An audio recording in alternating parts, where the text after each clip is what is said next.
The Wailing Woman. The piercing wails echoed through the night, jolting Mina awake. She bolted upright in bed, clutching her blankets close as her wide eyes darted around the darkened bedroom. 11 years old and still afraid of the dark, she thought bitterly. The crying faded briefly, only to start up again, louder and more anguished than before. Mina shivered, though the room was warm. Sliding out from under the covers, she crept to the window and peered out into the moonlit yard. Nothing seemed amiss outside. The neighborhood was quiet and still in the wee hours before dawn, the houses darkened with their sleeping inhabitants. But the cries were so clear, as if coming from just beyond the glass. Mina steeled herself and opened the window, letting in the chilled night air. She stuck her head out and looked around. The yard was empty. No one lurking by the trees or hiding in the shadows. Confused, she started to pull her head back inside when the wails erupted right next to her ear, nearly deafening in their proximity. She yelped and stumbled back, crashing to the floor as the cries receded again. Heart hammering against her ribs, she scrambled back to the window and slammed it shut, fumbling to lock it with trembling fingers. What was happening? Was she going crazy? Flopping into bed and pulling the covers up to her chin, Mina squeezed her eyes shut and willed herself to fall back asleep. But every time she neared slumber, the cries would start up again, jarring her back awake. They sounded so sad, so lost, but also angry, hungry. At some point she must have finally drifted off, because the next thing she knew, morning sunlight was streaming through her curtains.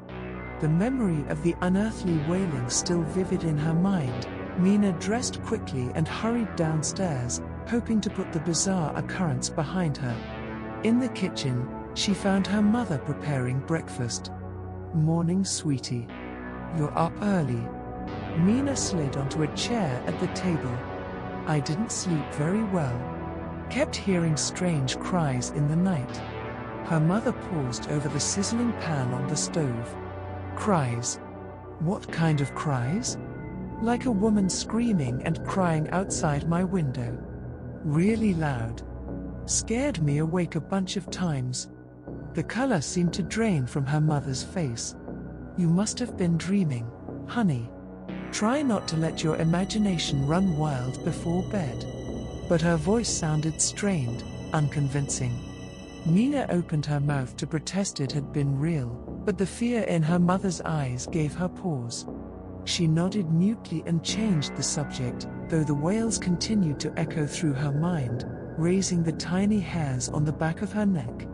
Over the next few nights, the crying only grew louder, more insistent. Mina lay rigidly in bed, eyes clenched shut against the chilling sounds as she hummed to try and drown them out. Heavy blankets wrapped tight around her body provided little comfort. Soon she was falling asleep in class, barely able to keep her eyes open. Her schoolwork suffered. She stopped playing with friends after school, too exhausted to join in their games. Dark circles stood out starkly on her pallid face. One night, after hours spent listening to the ceaseless weeping and trying vainly to sleep, her bedroom door creaked open. Mina tensed, squinting into the darkness. "Mina, are you awake?" came her mother's hushed voice. Mina sat up, rubbing bleary eyes. "Yeah. I can't sleep with the crying." Her mother stepped further into the room, face edged with worry. "Have you tried blocking it out with music or headphones?" Mina shook her head. "It's too loud. Nothing works." Crossing the room, her mother sat on the edge of the bed and smoothed Mina's tangled hair. "This thing you're hearing, I think I know what it is. When I was a girl your age, I heard the cries too." Mina perked up. "You did? What is it?" Her mother's expression turned grave. "In my hometown, there was an old tale passed down through generations of a spirit called Yånu. She was a young mother who died in childbirth, leaving her baby alone. It said her anguished spirit still wanders at night, searching for a replacement child. Mina shrank back against her pillow, a chill crawling up her spine. Her mother continued, she latches onto certain children, trying to lure them away to be her baby in the afterlife. I heard her cries for weeks before my parents took me to a shaman who performed cleansing rituals to banish her from our home. Is that what we have to do, see a shaman? Mina asked nervously. Her mother shook her head. We recently moved here from Korea. There are no shamans in this country. But the legend says she eventually loses interest and moves on if she can't take the child. Mina bit her lip. But what if she doesn't this time? The cries are just getting louder every night. Don't worry, darling. She's only a lost spirit, she can't actually hurt you, her mother soothed, though her eyes betrayed lingering doubts. Try to be strong and drown her out. She'll give up eventually when she sees she can't sway you. She leaned down to kiss Mina's forehead before getting to her feet. Don't be scared. You're safe here. With a final forced smile, she left the room, closing the door behind her. Alone in the dark, Mina shivered as the wails began anew. They sounded almost mocking now, taunting her attempts to resist. How long could she endure this haunting before losing her mind? The next evening after dinner, Mina lay on her bedroom floor half-heartedly trying to complete math homework. As the cries started up right on schedule, she tossed her pencil down in frustration. Burying her throbbing head in her hands, she broke down in exhausted tears. A gentle hand on her shoulder made her gasp. She looked up with reddened eyes to see her father kneeling next to her, face etched with concern. "What's wrong, sweet pea?" he asked. "Are you not feeling well?" Mina hesitated. Her parents had been avoiding the subject of the cries since her mother's chilling explanation that first night. She wondered if mentioning them again would only upset her father. But bottling up the terror was taking an immense toll on her. In a small voice, she confided, "It's the crying I keep hearing at night. I feel like I'm going crazy. I'm so scared." She trailed off with a sob. Her father gathered her into his arms, cradling her head against his chest. "It's all right," he murmured. "You're exhausted and it's messing with your mind. I think a few days away will help." He pulled back and brushed the tears from her cheeks with his thumb. "Get your things packed. I'm taking you to stay at Grandma's house for a little while. The farm is so quiet at night, it will be a nice change." Mina looked up, hardly daring to hope. Could a trip to her grandmother's rural countryside home finally provide some relief? They left the next morning, the echoes of stricken wails chasing them down the driveway to her father's waiting car. Mina shuddered and sank low in the back seat as they pulled away. The rolling green hills and charming farmhouse filled Mina with nostalgia for childhood visits. The sun shone brightly as she helped her grandmother make potato pancakes in the rustic country kitchen.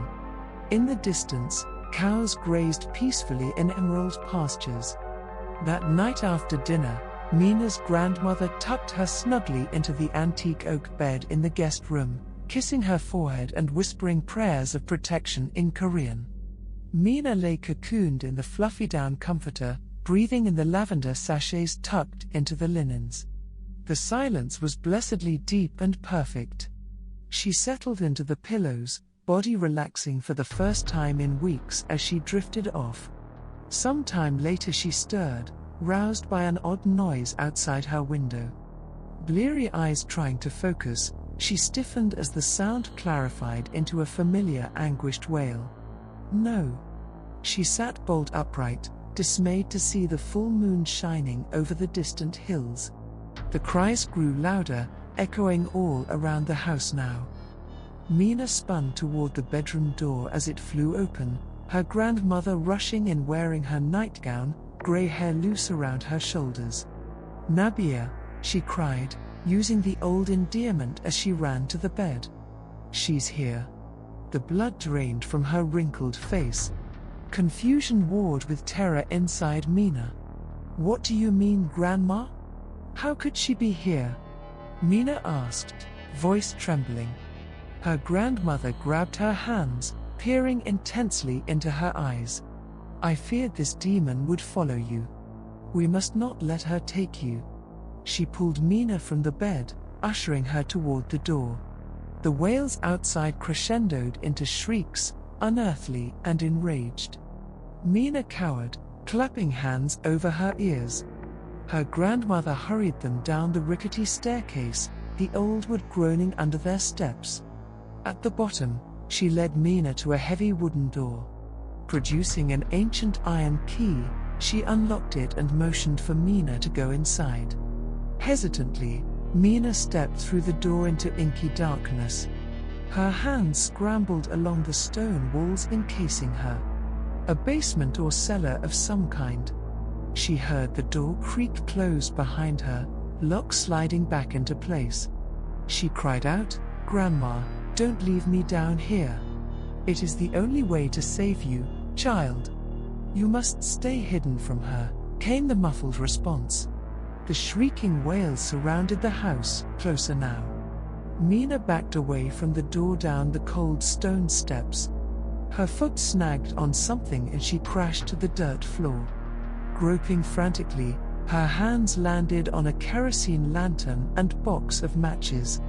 With trembling fingers she lit the lantern, illuminating a small earthen chamber lined with shelves. Canning jars and farming tools glinted in the flickering light.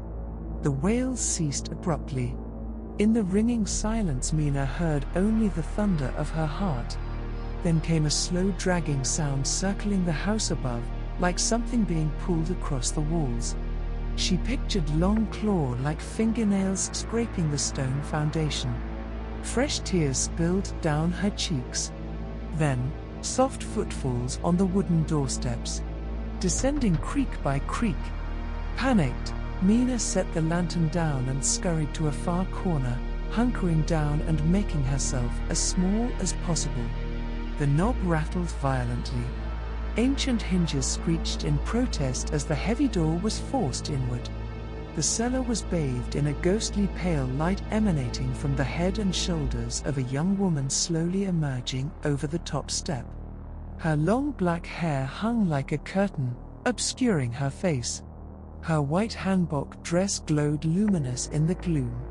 She hovered silently halfway down the steps, as if scenting the air for her prey. Mina clenched her jaw against a whimper, praying the spectral woman would turn away. But then the pale face tilted up, locks of hair falling aside to reveal sunken, glowing eyes fixing directly on Mina's hiding spot.